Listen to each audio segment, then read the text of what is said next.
Good evening, visitors, and welcome to the Australian War Memorial's last post ceremony. My name is Dan Hiscock, and joining us today from the Royal Australian Air Force is Squadron Leader Steph Hume. 2026 marks 125 years of dedicated service by the Australian Army and its predecessors. Today we remember and pay tribute to Private William Edward Warnes. As always, we welcome the veterans who are served, those still serving, and the families that love and support them. The live stream of this ceremony is made possible by the Return and Services League of Australia and the RSL and Service Clubs Association, and we welcome members who are watching the broadcast of this ceremony across Australia. During this evening's ceremony, wreaths will be laid at the base of the Pool of Reflection by visitors to the memorial and Australian Navy cadets from Waratah Flotilla. Now, if you're able, I invite you to all please stand and join in singing the National Anthem.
Thank you. If you wish to and you're able, please be seated. The Australian War Memorial was the vision of Charles Bean, Australia's First World War official historian. Bean landed with the Australian troops on Gallipoli and stayed with them at the front through to the end of the war.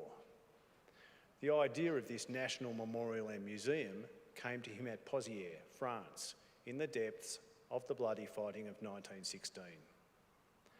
Bean's idea was that this would be a place where families and friends could mourn loved ones buried in faraway places. It would also be a place that could help all Australians understand what these men and women had endured and what they had done for us. Bean's vision, to which we remain true, is best expressed as inscribed in the entrance to the memorial's galleries. Here is their spirit in the heart of the land they loved, and here we guard the record which they themselves made. Tonight, we will read the story behind just one of those on the Roll of Honour, which lists the names of more than 103,000 men and women who have given their lives for us in war and on operations for more than a century. But first we present a lament, Flowers of the Forest. Wreaths or floral tributes will now be laid at the base of the Pool of Reflection.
Today we remember and pay tribute to Private William Edward Warnes.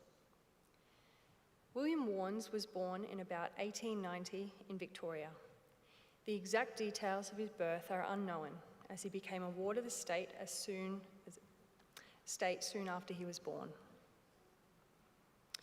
Initially institutionalised at the Neglected Children's Department at Royal Park in Melbourne, William was placed in the care of Mrs. Elizabeth Warnes and her husband, William, when he was 8 months old. The Warnes already had 3 biological children, Mary, Ethel and Ruby. When William was 7, he was formally adopted by Elizabeth Warnes. After finishing his schooling, William found work as a farm labourer.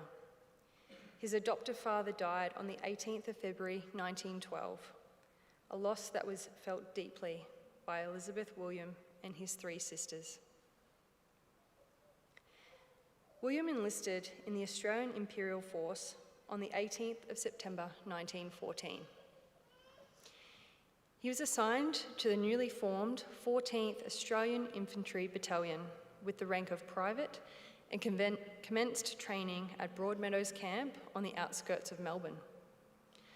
After 3 months of initial training, William left Melbourne in the troop ship Ulysses on the 22nd of December 1914. William arrived in Egypt in late January 1915 and began further training in a camp outside Cairo.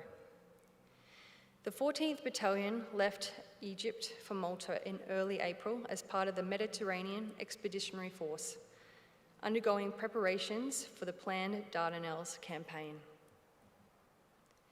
The involvement of the Ottoman Empire in the war threatened British interests in the Middle East, particularly shipping routes and the Suez Canal.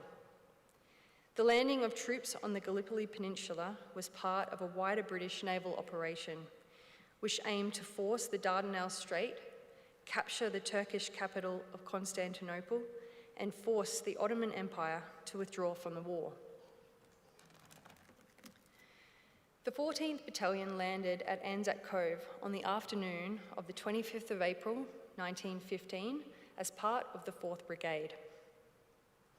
On the 19th of May, it fought in the massive Ottoman counterattack, during which battalion member Lance Corporal Albert Jacker was awarded the Australian Imperial Force's first Victoria Cross.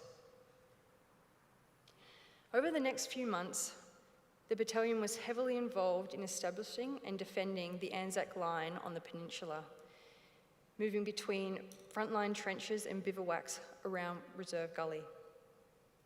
By all accounts, William was quiet but well liked by his fellow soldiers, earning the nickname Mother amongst members of his platoon. In early August 1915, the battalion took part in the August Offensive, an attempt by British and Allied armies to push through the Ottoman lines and renew the attempt to capture the peninsula. As part of the offensive, the 14th Battalion was ordered to capture Hill 971, a piece of strategic high ground near Chunuk Bair. The attack began on the 6th of August and lasted 2 days. During this time, the hill was temporarily captured at great cost before Ottoman reinforcements forced the Australians to withdraw. Facing heavy Ottoman fire on its front and left during the advance, the 14th Battalion was split, and keeping track of its men proved impossible. When the battalion regrouped on the 9th of August, 128 men were missing, including Private William Warnes. William was reported as missing in action. He had been wounded 3 times during the advance and was captured by the Ottomans, suffering from severe wounds to his abdomen. His friend, Private James Passmore, was captured alongside him and remained with him at the dressing station opposite Waller's Ridge behind the Ottoman lines. Although William received medical care from the Ottomans, his wounds proved to be mortal. With James with him till the last, Private William Edward Warnes died of wounds sustained in action at around 4 p.m. on the 8th of August 1915. He was 24 years old. James wrote to Mrs. Warnes, informing her of the news and assuring her that William had died peacefully. Elizabeth posted a memorial notice to her local paper in loving memory of her dear son, with the biblical passage, "Greater love hath no man than this, that a man lay down his life for his friends." William's body was buried beside the dressing station on Gallipoli, but his grave could not be located after the end of the war. Today, he is commemorated on the Lone Pine Memorial at Gallipoli, alongside the names of 3,267 other Australian soldiers with no known grave. His name is also listed on the Roll of Honour on my right, among almost 62,000 Australians who died while serving in the First World War. A photograph of his name, listed on the Lone Pine Memorial, is displayed today beside the pool of reflection. This is one of the many stories of service and sacrifice told here at the Australian War Memorial. We now remember Private William Edward Warnes, who gave his life for us, for our freedoms, and in the hope of a better world.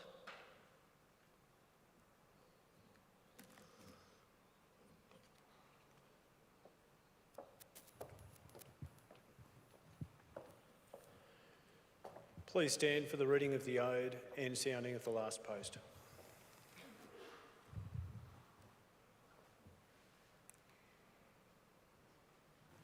They shall grow not old, as we that are left grow old. Age shall not weary them, nor the years condemn. At the going down of the sun and in the morning, we will remember them. We will remember them.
Lest we forget.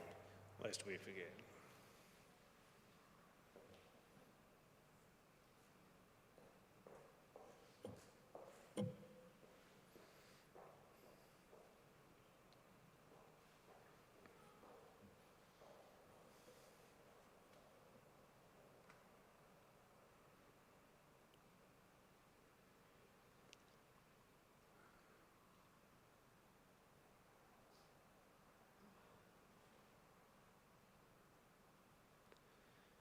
We'll leave you this evening with the words of the memorial's founder, Charles Bean.